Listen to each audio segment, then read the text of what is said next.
சுகம் சுகம்தானே. பார்வை உன்னை அலைகிறதே, உள்ளம் உன்னை அழைக்கிறதே. அந்த நேரம் வரும் பொழுது என்னை வதைக்கின்றதே, கனவில் என்னை வதைக்கின்றதே.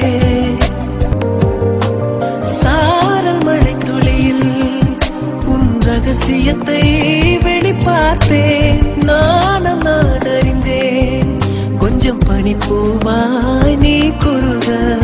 என்னை அறியாமல் மனம் பறித்த